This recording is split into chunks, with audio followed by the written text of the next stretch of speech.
Kemudian ada juga nih delayed type hypersensitivity. Jadi ada respon alergi tertunda. Itu alergi kan biasanya muncul dalam waktu paling sebentar, paling cepat itu 35 menit setelah makan. Tapi kalau nggak muncul ya ditunggu 3-6 jam, paling lama 9-12 jam. Berarti masih dalam waktu 1 hari ya. Tapi di kasus anak-anak yang DTH atau manusia yang DTH, responnya itu bisa 24 hingga 48 jam, bahkan lebih setelah terpapar alergi. Jadi alerginya itu nggak langsung muncul, tapi entar 2 hari kemudian atau 3 hari kemudian. Ini berkaitan erat dengan T-cell atau sel imun ya. T-cell itu sel imun, ada T1, T2, begitu-begitu. Itu sel imun. Jadi imun sistemnya error. Gitu. Jadi imun sistemnya problem. Makanya dia nggak cepat merespon ada alergen. Gitu. Saya kurang tahu tentang ini ya. Maksudnya nggak mendalami secara dalam. Ya mungkin dokter Ali yang lebih tahu. Cuman saya nggak pikir pusing. Yang bisa saya lakukan apa? Simple. Ya saya mau memperbaiki saluran cerna aja. Kita perbaiki dulu saluran cernanya. Sistem imun kita itu pasti jauh lebih baik. Nggak ada istilahnya kita hidup sehat, sistem imun turun. Nggak ada itu istilah kayak gitu. Kecuali memang kita lagi kena ini ya, infeksi virus gitu ya, kayak kemarin corona kayak gitu. Yang kasus besar gitu maksudnya, yang jadi endemi. Itu kalau saluran cerna itu membaik, metabolismenya itu ikut baik, sistem imun juga akan lebih baik. Otomatis sistem imun yang baik itu, maka respon tubuh atau sinyal tubuh juga akan muncul lebih cepat. Jadi nggak akan timbul DTH ini. Jadi aku mikirnya gini aja deh. Kita mikirnya simple. Nggak perlu yang mikirin, aduh anakku ini ikut delay apa yang langsung ya, gitu. Udah jangan mikirin itu. Pikirin aja gimana pencernaan anakku sembuh. Nanti ini juga nggak akan terjadi gitu loh. Tapi ada juga loh, bagaimana jika hasil tes, ini kebetulan dites ya, darahnya dites, ternyata ada mutasi genetik, ya kan? Kalau Asira kan kelihatan, yang mutasi mana aja kan kelihatan ya. Lalu bagaimana dietnya? Berarti merujuk pada nutrigenetik. Artinya ada mutasi genetik yang mungkin mempengaruhi daya serap zat gizi pada tubuh. Karena gen ini bermutasi, kadang kan bermutasi itu bertukar-tukar gitu ya, yang nggak pada tempatnya. Akhirnya metabolismenya misalkan jadi kacau nih. Misalkan di salah satu anak yang banyak ditemukan pada anak autis itu ada gen tertentu ya, saya lupa nama gennya apa, itu sulit lah ininya, pakai kode gitu. Saya nggak hafal. Ada misalkan gen A gitu ya, gen A itu berhubungan erat dengan karnitin. Jadi penyerapan karnitin itu dipengaruhi oleh gen A ini tadi. Karena gen A ini bermutasi, penyerapan karnitinnya jadi error. Yang harusnya itu terbentuk menjadi karnitin siap pakai untuk tubuh, itu nggak jadi karnitin dulu, gitu loh. Makanya anak autis tuh biasa dikasih asetil L-karnitin. Kalau atlet pakai L-karnitin. Kalau anak autis pakai yang asetil L-karnitin. Itu lebih cepat diserap gitu. Maksudnya dalam bentuk yang langsung jadi gitu loh. Nggak perlu dirubah lagi. Karena takut nggak kerubah. Karena kekurangan adanya mutasi genetik tadi yang tidak bisa merubah karnitin tadi. Nah, itu contoh kecilnya ya. Itu baru karnitin, belum zat yang lain. Kemudian efeknya apa? Sudah diet tapi nggak ada hasil. Hasil yang diharapkan itu apa dulu? Kita tanya dulu ke diri kita. Apakah kita mau perubahan perilaku? Apakah mau ada perubahan emosional? Ataukah tiba-tiba bisa baca tulis hitung? Atau bisa tiba-tiba ngomong? Atau kesehatan anak kita terjaga? Kalau saya, yang saya pikir pertama adalah kesehatan anakku. Kalau kesehatan Abizar itu terjaga, pencernaannya baik, otaknya ikut baik, perilakunya tiba-tiba membaik sendiri, yang saya nggak kepikiran dia bisa begitu, tiba-tiba bisa sendiri. Yang tiba-tiba emosionalnya biasanya tantrum, marah, goler-goler, di pantai, tiba-tiba udah enggak. Nah, itu yang saya maksud tadi. Kemudian ada tes nutrigenomik. Jadi, kalau pengen instan yang seperti saya katakan tadi ya, orang tua tidak sempat melakukan diet, rotasi, dan nutrigenomik, ya sudah, silakan tes aja. Itu didapatkan hasil jenis diet yang cocok sesuai gen individu tersebut. Jadi nanti ada pengambilan sampel lewat ini lapisan dinding epitel mulut. Nah, itu nanti diteliti genetiknya seperti apa, diolah menjadi sebuah laporan lengkap yang mana kita diberitahu bahwa Anda ini loh cocoknya makan ini. Gitu. Kayak misalkan saya. Saya tuh golongan darahnya B, misalkan itu. Saya lebih cocok makan daging ternyata berdasarkan hasil nutrigenomik. Jadi saya lebih cocok dietnya yang western misalkan daripada yang ikan-ikanan. Nah, itu ada yang tipe-tipe seperti itu. Kemudian ada juga laporan tentang kulit. Jadi kulitnya itu akan yang untuk meningkatkan skin barrier kulit anak-anak. Tidak hanya anak-anak ya, maksudnya saya bicara secara global. Orang yang melakukan tes ini itu ada jenis-jenisnya. Jadi lengkaplah tes nutrigenomik itu. Kemudian yang terakhir adalah percaya pada tubuh. Jadi saat kita melakukan pola hidup yang sehat, itu wajib percaya bahwa perubahan baik itu akan terjadi. Saat kita memasukkan hal baik, maka yang di dalam ini juga ikut bersuka cita. Jadi ekspresi genetik itu bisa dirubah lewat nutrigenomik tadi. Makanan yang masuk sesuai dengan kondisi tubuh. Abizar nggak bisa ikan kakap, ya nggak usah dipaksa ikan kakap. Mungkin genetiknya nggak mau kemasukan kakap. Ya sudah loh, kan ada ikan dori, kan ada ikan salmon. Ternyata itu yang lebih cocok. Ya sudah, masukkan saja itu ikan salmon, masukkan saja ikan dori, dan lain-lain sebagainya. Itu akan mengubah ekspresi genetik. Yang jelas, hal baik yang kita masukkan ke dalam tubuh tentunya juga akan membawa kebaikan untuk tubuh kita sendiri.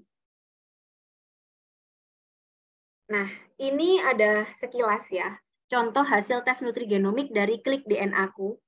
Ini adalah sebuah lembaga gitu yang untuk yang bisa melakukan tes nutrigenomik dan hasilnya cukup lengkap.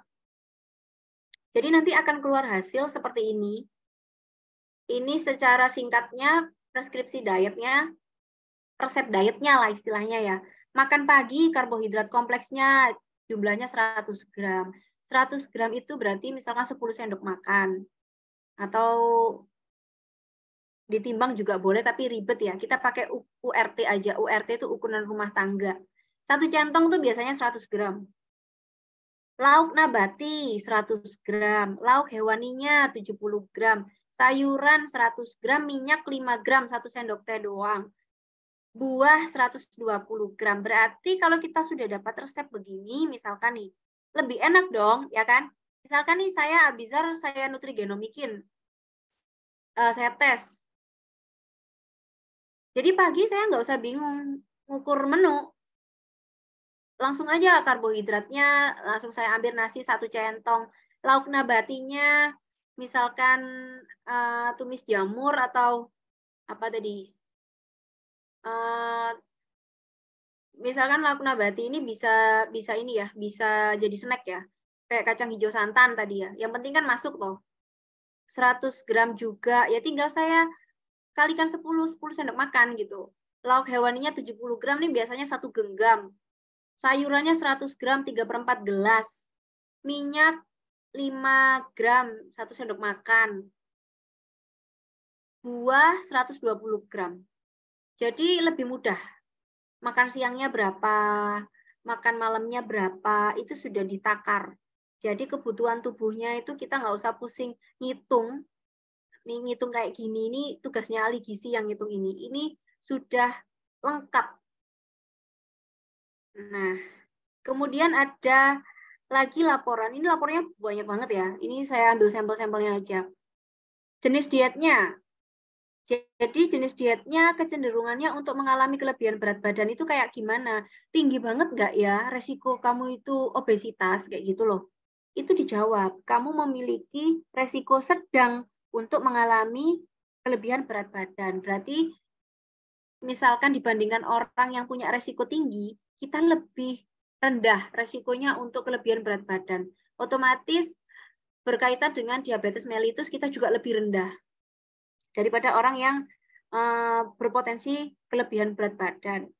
Pengaruh karbohidrat terhadap berat badan. Ada loh, kayak saya ini makan banyak karbo, nggak begitu naik berat badan saya. Ketimbang kalau saya makan protein dan lemak. Kalau saya banyak makan protein lemak itu berat badan saya nambah. Tapi kalau makan karbo nggak begitu. Nah, itu jawabannya juga karena kayak begini, genetik, pengaruh karbohidrat terhadap berat badannya ini karbohidrat memiliki pengaruh sedang juga di orang ini ya. Ini misalkan orang X gitu ya. Pengaruh asam lemak jenuh. Asam lemak jenuh memiliki pengaruh kecil dalam penambahan berat badan. Jadi meskipun makan yang mengandung asam lemak jenuh, itu tidak begitu mempengaruhi. Nah, dan lain sebagainya ini sampai PUFA, MUFA ya, lemak jenuh tak ganda dengan yang jenuh ganda sama yang tunggal. Kemudian kecenderungan memiliki nafsu makan berlebih itu ini tergolong mudah untuk mempunyai nafsu makan berlebih. Ternyata dia mudah sekali untuk lapar kayak gitu ya. Kecenderungan menyukai makanan manis. Nah, kalau saya emang gini banget, kecenderungan menyukai makanan manis banget. Sama kayak Abizar itu kecenderungan menyukai makanan manis daripada yang asin. Jadi dia lebih tertarik tuh kalau yang manis. Tapi bukan berarti dia nggak suka yang asin ya. Kebutuhan olahraganya itu juga terdeteksi juga di waktu kapan dan apa itu ada. Jadi ini laporannya itu ada skin, ada sport untuk olahraga, ada juga tentang kesehatan, tentang dietnya juga. Itu lengkap. Ada ritme sirkadian ini. Jadi gini, kita tuh masing-masing punya ritme ya. Ini ritme circadian tuh ilmu Cina sebenarnya. Jadi kalau olahraga tuh saya bagusnya pagi, apa siang, apa malam gitu loh. Itu tergantung metabolismenya tubuh. Jadi lebih bermanfaat mana gitu loh. Yang nendang banget ke badan jadi manfaatnya itu 100% atau lebih tinggi itu di pagi, siang, apa sore atau malam gitu. Kan ada tuh olahraga malam ya. Rekomendasinya juga ada konsumsi makanan tinggi sayur-sayuran dan minyak zaitun ekstra virgin. Nah, ini ada contoh-contoh bahan makanannya. Terus ada konsumsi ikan seafood dengan jumlah sedang hingga tinggi. Nah, seperti ini. Tapi perlu diingat, meskipun kita punya report seperti ini yang sangat bermanfaat ya, oh berarti aku itu nggak gampang naik berat badanku. Apakah itu membuat kita harus, atau bukan harus ya, apakah hal ini, laporan dan kata-kata ini membuat kita menjadi lupa bahwa kita harus tetap menjaga? Bukan berarti kita over ya. Oh aku nggak apa-apa, berarti makan karbohidrat berlebihan, orang aku gennya itu nggak bakal naik kok berat badan. Enggak. Tetap kita itu harus punya pikiran segala macam yang berlebihan itu nggak baik. Nggak akan membawa manfaat. Karena semua juga dipengaruhi oleh genetik ya. Meskipun ini pemeriksaannya cuma 1 kali seumur hidup. Tapi sangat bisa memungkinkan berubah karena apa? Pola makan kita yang nggak sehat, lingkungan kita yang nggak sehat. Ya kan, itu berhubungan sama nutri genetik yang tadi, ekspresi genetik. Jadi jangan sampai disalahgunakan ya. Jadi bijaksana kita tes ini pada anak kita, itu memudahkan kita untuk mengatur diet mereka. Gitu. Nah, ini ringkasan hasil tes DNA-nya. Metabolisme lemaknya beresiko rendah mengalami kelainan metabolisme lemak. Jadi oke ya, kalau makan makanan yang berlemak dia oke. Lemak yang sehat dong pastinya yang dipilih, bukan lemak-lemak yang jahat ya. Detoksifikasinya, kamu beresiko rendah mengalami penurunan tingkat detoksifikasi, berarti bagus. Proses detoksnya juga bagus. Inflamasinya beresiko rendah, berarti boleh dong makan makanan inflamasi? Ya boleh, Tapi occasionally, seperti yang tadi saya jelaskan di atas, boleh makan makanan inflamasi, nikmati aja hidup ini. Nggak perlu yang sangat steril, sangat sehat sekali dari Senin sampai Minggu, kembali lagi Senin sampai Minggu, 24 jam. Saya, bahkan ahli-ahli diet di luar negeri itu menyarankan untuk cheating day itu 1 hari dalam seminggu. Itu memberikan reward pada tubuh sebenarnya dari segi psikologis ya. Karena memang harusnya makan itu sesuai dengan kebutuhan tubuh, bukan hanya memenuhi kebutuhan lidah. Ya, bukan hanya memenuhi kebutuhan lidah. Tapi kan kita juga manusia yang punya perasaan, yang pengen makan enak. Aku pengen loh makan cake yang banyak gulanya itu sekali-sekali dong. Ya nggak apa-apa. Jangan ada perasaan bersalah, orang makannya cuma sekali. Jadi nggak apa-apa. Kalau kita cheating, meskipun kita cheating itu metabolisme tetap bagus, gimana ya caranya? Ya berarti pola hidupnya lebih sehat. Anak-anak kita giring untuk diet tadi yang real food, whole food. Kalau badan baik, otomatis kalau kemasukan hal buruk bisa segera terdetoks. Nah, nyambung kan sama ini, resikonya rendah gitu. Ada stres oksidatifnya, beresiko rendah, kesehatan tulangnya rendah untuk mengalami masalah tulang, dan lain sebagainya. Kemudian ada profil metilasi. Ini loh yang di tes ASIRA ya, profil metilasi itu kan ada, ini beresiko sedang mengalami penurunan tingkat metilasi, berarti bagus. Sensitivitas terhadap kafein, kemampuan merasakan pahit. Nah, ini berhubungan dengan palet lidah. Kalau banyak orang tua yang anaknya itu picky eater, itu berarti problemnya yang harus diselesaikan dulu itu sebenarnya kalau saya itu melihatnya adalah sensori dulu. Hubungannya dengan taktil, dengan mata, dengan perasaan ya. Kalau taktil berarti dia harus terbiasa pegang real food dulu, pegang becek, pegang keras-keras, pegang lembek-lembek. Saat itu semua sudah lulus, matanya juga harus lulus. Matanya harus bisa menerima berbagai macam warna. Karena anak autis itu kadang lebih suka warna-warna earth tone, yang warna-warna bumi, yang coklat, yang merah, bata, gitu. Dia lebih kurang suka dengan yang berwarna-warni, terutama hijau, kayak begitu ya. Itu sebagian besar begitu. Termasuk Abizar itu juga begitu. Saat sudah lulus, sensorinya lulus, taktilnya lulus, sensori di matanya juga lulus, baru kita masuk ke palet lidah. Palet lidah itu harus dinormalkan. Saat palet lidah itu normal, dia itu bisa, lidah itu yang paling pertama menyentuh makanan ya, selain tangan ya. Waktu kita megang makanan, misalkan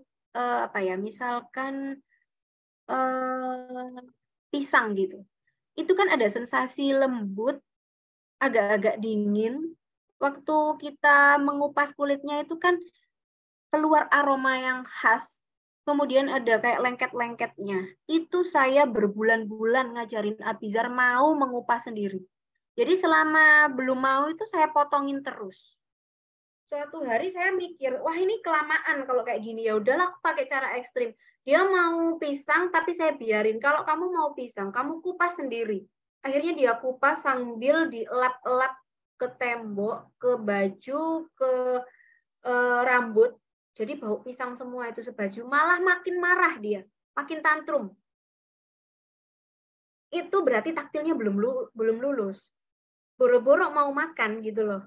Taktilnya aja belum. Jadi palet lidahnya dikembalikan setelah lulus sensori yang dua tadi yang saya sebutkan. Dengan cara makan real food dan whole food perlahan-lahan. Memutus MSG dulu. MSG itu codingnya sangat ekstrim ya. Dia tuh disukain responnya itu ekstrim loh MSG itu. Saat kita makan micin, otak tuh minta lagi. Karena emang seenak itu gitu. Kalau nggak pakai micin itu, makan makanan yang alami itu jadi kayak, aduh apa sih ini kok hambar, kok nggak mantep ya rasanya ya. Itu karena kita terbiasa dengan MSG. Padahal monosodium glutamat itu juga dibutuhkan tubuh loh. tapi bukan yang sintetis ya. Tapi dari yang real food, yang terkandung dari dalam makanan. Contohnya ada pada tomat, ada pada terong. Itu ada monosodium glutamat tertinggi di tomat. Ya, makan aja tomat untuk memenuhi toh kebutuhan MSG di dalam tubuh itu nggak besar loh, nggak sebesar protein, karbohidrat, lemak. Cuman sedikit, jumlahnya saya nggak hafal ya. Kemudian ada intoleransi terhadap gluten, kamu berisiko sedang. Oke, occasionally makan roti-rotian nggak apa-apa lah. Kalau mau agak sering makan aja sourdough, makan roti yang dibuat dengan cara tradisional. Kalau orang-orang di Italia tuh biasanya makannya sourdough. Yang panjang-panjang itu juga termasuk sourdough. Itu jauh lebih sehat daripada makan roti yang pabrikan. Karena sudah pasti itu ditambah zat, itu bisa sampai 20 zat ditambah. Anti-caking, pemutih, ada juga perasa, pengawet, perisa, pewarna aja ada 5 biasanya. Minimal 5. Dan lain sebagainya. Bayangkan kalau itu masuk ke tubuh anak kita. Jadi sia-sia aja loh kita diet plus ikut protokol dokter ahli kalau nggak semaksimal itu kita atur makannya, diperbaiki pola makannya, itu pasti saya yakin jauh lebih cepat penyembuhannya jika pola makannya itu terjaga. Kemudian ini yang beresiko tinggi, intoleransi terhadap laktosa. Kamu beresiko tinggi mengalami intoleransi terhadap laktosa, berarti saat minum susu, ya laktosa kan ada dalam susu, itu beresiko alergi, ya kan? Beresiko alergi. Ini hanya red flag aja, dikasih tahu bahwa bisa alergi loh kalau minum susu yang ada laktosanya. Coba minumin susu yang rendah laktosa, atau rendah kasein juga, atau yang tanpa laktosa. Sekarang banyak sekali susu cair yang dihilangkan laktosanya, itu udah ada. Atau mungkin minum susu yang rendah laktosa dari susu sapi A2. Jadi sapi itu ada 2 jenis, ada A1, ada A2. Yang A1 itu kasein dan laktosanya cukup tinggi kalau nggak salah ya.